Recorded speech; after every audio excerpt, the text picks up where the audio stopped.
sportshow.com. It's running through Sunday. It's at the Convention Center in downtown Minneapolis. It's the Northwest Sports Show. Tim Walz was on MSNBC. He doesn't go on any show where he might face a critic. I would imagine he would find MSNBC friendly. Favorable. And he slammed President Trump for creating economic chaos. He did this yesterday. But he also blamed himself and Kamala Harris on an MSNBC interview. Walz told host Chris Hayes that Trump was the worst possible business executive that I have ever witnessed. He also thanked the Wall Street Journal for its scathing editorial on Trump's tariff war. He said it could help spur the Democratic Minnesota governor's GOP constituents to rethink their support of Trump. I think Americans have had it, Walz said. Look, I own this. We wouldn't be in this mess if it wasn't for me and Harris. Wow. No, he actually said we wouldn't be in this mess if we would have won. Right. We'd be in a completely different kind of mess, but you're right. But the president's turbulent second term could generate a Democratic comeback, Walz said.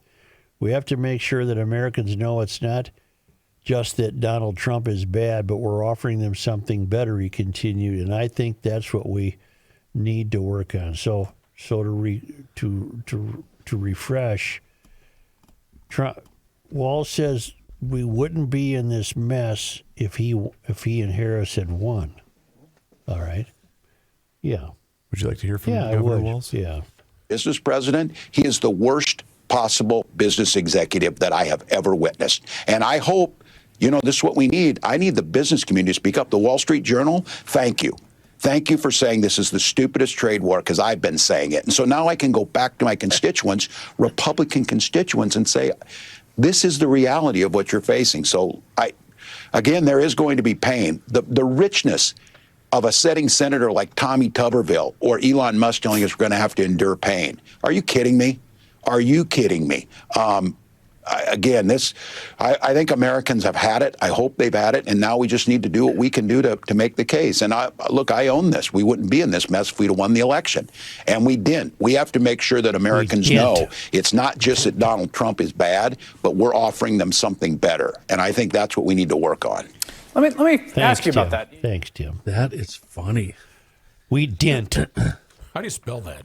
DINT. We didn't win. Do you think in that MSNBC interview a question was brought up of Tim Walz and the Democratic leadership of the state of Minnesota powering through an $18 billion surplus, now having a $6 billion deficit? None of the faults that Walz has committed have ever been brought up. None were brought up during the campaign. Do you think, Joe, that in that MSNBC interview with Governor Tim Walz, it was brought up that we've had the most corrupt fraud in the history of the country? It's never brought up. Oh, okay. One person criticized them from a former Democratic National Committee official named Lindy Lee, or Lie, L-I. I don't know who that is. Yeah, but she was on Newsmax and responding to what Tim had said on Politico when he said we weren't aggressive enough and they didn't go to enough interviews. Here's her quote. I met Tim Walz on a number of occasions, and obviously I've spent extensive time with Kamala Harris. The reason why they were hiding from the media is because she sucks at it. I'm sorry that I'm not putting it more eloquently, but she was just terrible. They were both terrible. And they put out Tim Walz. I don't know who thought he was a good idea. They didn't want to waste a good guy that had a future. Yeah, I think that speculation on your part might be spot on.